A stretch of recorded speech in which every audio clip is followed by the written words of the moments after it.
민수기 31장 32절에서 50절의 말씀을 한 절씩 교독하시고요.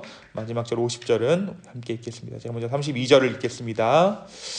탈취물 곧 군인들의 다른 탈취물 외에 양이 67만 5천 마리요, 소가 7천 마리요, 나귀가 6만 1천 마리요. 사람은 남자와 동참하지 아니하여서 사내를 알지 못하는 여자가 도합 3만 2천 명이니 그 절반 곧 전쟁에 나갔던 자들의 소유가 양이 33만 7,500마리라. 여호와께 곡물로 드린 양이 675요 소가 3만 6천 마리라. 그 중에서 여호와께 곡물로 드린 것이 72마리요 나귀가 3만 500마리라. 그 중에서 여호와께 곡물로 드린 것이 61마리요 사람이 1만 6천 명이라. 그 중에서 여호와께 곡물로 드린 자가 32명이니 여호와께서 거제의 곡물로 드린 것을 모세가 제사장 엘르아살에게 주었으니 여호와께서 모세에게 명령하심과 같았더라. 모세가 전쟁에 나갔던 자에게서 나누어 이스라엘 자손에게 준 절반 곧 회중이 받은 절반은 양이 33만 7,500마리요 소가 3만 6천 마리요 나귀가 3만 500마리요 사람이 1만 6천 명이라. 이스라엘 자손의 그 절반에서 모세가 사람이나 짐승의 5분의 1을 취하여 여호와의 장막을 맡은 레위인에게 주었으니 여호와께서 모세에게 명령하심과 같았더라. 군대의 지휘관들 곧 천부장과 백부장들이 모세에게 나와서 모세에게 말하되 당신의 종들이 이끈 군인을 계수한즉 우리 중 한 사람도 충나지 아니하기로. 함께 읽습니다. 우리 각 사람이 받은 바 금패물 곧 발목고리, 손목고리, 인장반지, 귀고리, 목걸이들을 여호와께 헌금으로 우리의 생명을 위하여 여호와 앞에 속죄하려고 가져왔나이다. 아멘. 우리가 어제 말씀 가운데 모세에게 미디안과의 전쟁을 준비하라고 명령하시는 하나님을 함께 보았습니다. 미디안은 이스라엘로 하여금 우상을 숭배하도록 꾀었던 그러한 하나님의 원수였죠. 하나님께서는 모세로 하여금 이 하나님의 원수된 미디안 전쟁을 치르게 하고 그 전쟁에서 하나님께서 이스라엘에게 대승을 허락해 주십니다. 하나님께서 함께 하셨기 때문에 이 이스라엘 가운데 승리가 주어졌던 것입니다. 그런데 이 전쟁에서 하나님께서 이스라엘에게 미디안의 모든 사람을 진멸하라고 명령하셨음에도 불구하고 이스라엘은 그 땅의 여인들을 살려둡니다. 결국 모세는 이 사실에 진노하게 되고 다시 한번 그 땅의 심판을 명령하게 되죠. 그리고 나서 이 전쟁에서, 이 미디안과의 전쟁에서 이스라엘이 많은 전리품들을 취하게 됐다라고 어제 말씀이 기록하고 있어요. 모세는 이 전리품들이 진영 가운데 들어오기 전에 먼저 정결의식을 통해 이 모든 전리품들을 깨끗하게 합니다. 사실 이러한 절차는 이스라엘이 자기들만의 승리에 취해 있다면 행하기 어려운 것이었죠. 그런데 이 미디안 여인들을 채 죽이지 않은 그러한 상황 가운데 모세가 정신을 바짝 차리게 된 것이에요. 그리고 전리품들도 모두 정결케 하는 정결 의식을 행하게 함으로써 이 승리가, 이 미디안과의 전쟁에서의 승리가 하나님께로부터 왔다라는 것을 인정하게 되는 놀라운 사건이 일어나게 된 것입니다. 여러분, 미디안과의 전쟁의 승리가 그들이 이루어낸 승리가 아닌 하나님께서 주신 승리라는 마음이 있을 때 이러한 일이 가능하다는 것입니다.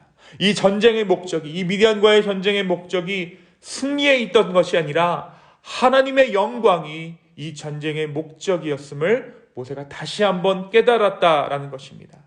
오늘 말씀, 저와 여러분이 읽은 말씀은 계속해서 동물들의 숫자를 세고 포로들의 숫자를 세는 이 승리의 전리품들의 목록을 기록하고 있습니다.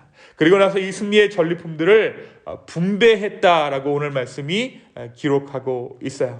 25절부터 31절, 우리가 읽지는 않았지만 25절부터 31절은 어떻게 모세가 이 전리품들을 분배했는가 하는 것을 기록하고 있습니다. 먼저 참전한 군인과 회중이 반반씩 나눠 가지도록 합니다. 그리고 제사장과 레위인에게도 이 전리품을 나누라고 명령하십니다. 물론 전쟁에 나가서 직접 싸운 군인 각 사람에게 많은 몫이 돌아가게 하셨지만 이스라엘 온 회중에게도 전리품을 나눠주라고 명령하셨다는 거예요. 왜 이렇게 하셨습니까? 그들도 승리의 혜택을 누리며 기쁨을 맛보게 하신 것입니다. 승리의 기쁨을 이스라엘 온 백성들이 누리게 하셨다는 거예요. 이 승리는 이스라엘 군인들이 쟁취한 것이 아니라, 비록 그들이 나가서 싸웠지만 그들의 스스로 힘으로 그 승리를 쟁취한 것이 아니라 하나님께서 이스라엘에게 주시는 선물이었기 때문에 하나님께서는 이 선물을 이스라엘 온 회중이 나누도록 하셨던 것입니다. 그런데 이 전쟁에 더 놀라운 점이 있습니다. 바로 오늘 이 군대의 지휘관들, 곧 천부장들과 백부장들이 모세에게 나와서 어떠한 사실을 보고합니까? 이 전쟁에서 아무런 사상자가 나오지 않았다는 거예요. 아무도 죽지 않았다는 것입니다. 여러분, 이 전쟁에서 아무도 죽지 않는다는 것은 불가능에 가까운 일이죠. 그런데 이 일이 이스라엘 가운데 일어났습니다. 사실 천부장과 백부장은 전쟁 중에는 이 상황을 인지하지 못했어요. 돌아와서 군대를 다시 세워보니까 한 명도 죽지 않았던 것이죠.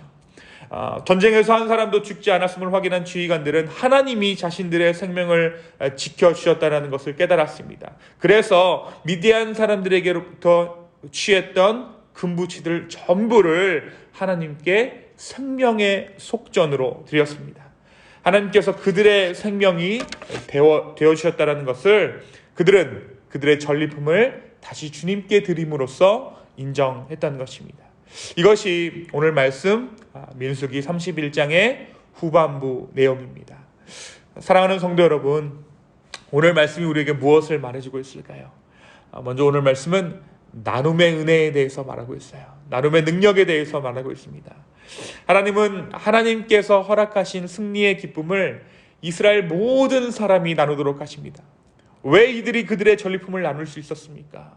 이 전쟁은 하나님께 속한 전쟁이었고 하나님께서 승리하신 전쟁이었기 때문입니다. 그렇습니다. 우리도 마찬가지죠. 만약 오늘 우리의 삶 안에서 하나님의 전적인 은혜를 신뢰한다면 우리는 우리의 소유를 기꺼이 나눌 수 있습니다. 여러분, 군대 입장에서는 억울할 수 있어요. 왜 우리가 승리했는데 이것들을 나눕니까? 라고 말할 수 있습니다. 그러나 하나님께서는 기꺼이 모든 백성들로 하여금 이 은혜를 나누도록 하십니다. 우리 교회 안에서도 마찬가지죠. 우리가 정말 수고하는 몇 사람이 따로 정해져 있는데 왜 우리만 나눠야 합니까? 라고 말하는 사람들이 분명히 있을 수 있어요.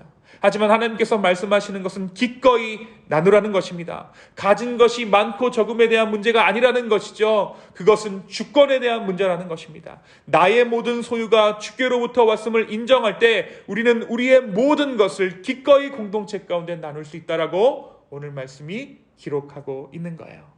그리고 그 나눔을 통해 우리는 서로의 삶 안에서 우리의 삶을 승리로 인도하시는 그 주님의 손길을 경험하게 될 것입니다.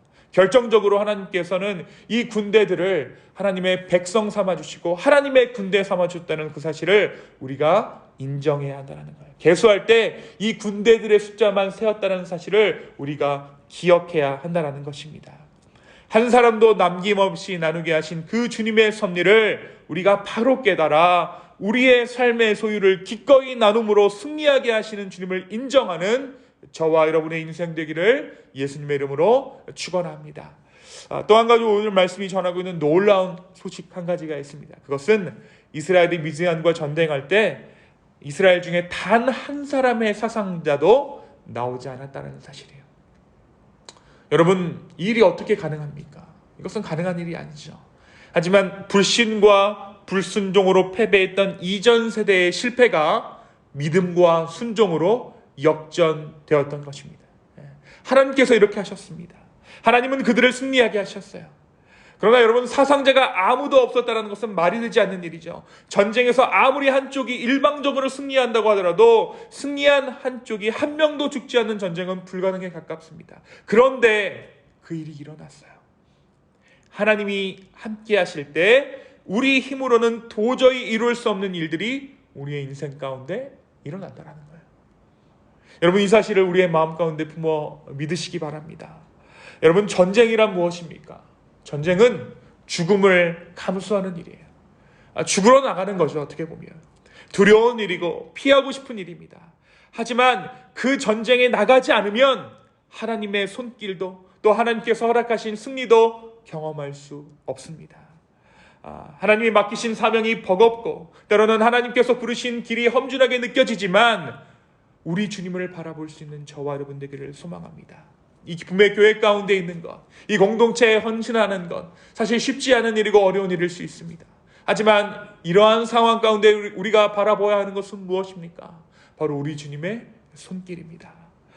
바로 그때 이스라엘 가운데 일하셨던 그 하나님께서 저와 여러분에게도 우리의 삶에도 동일하게 상황을 압도하는 은혜와 능력으로 우리에게 부어주실 줄로 믿습니다. 오늘 이 아침에 온전히 주님께 우리의 삶을 맡겨드리며 하나님 앞에 우리의 삶을 드릴 수 있는 은혜의 기도 시간 되기를 예수님의 이름으로 축원합니다. 이 시간 함께 기도하겠습니다.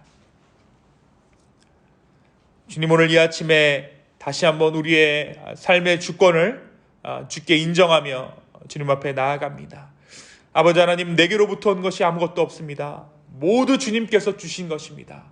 그러기에 우리가 기꺼이 주님 앞에 우리의 삶을 나눕니다.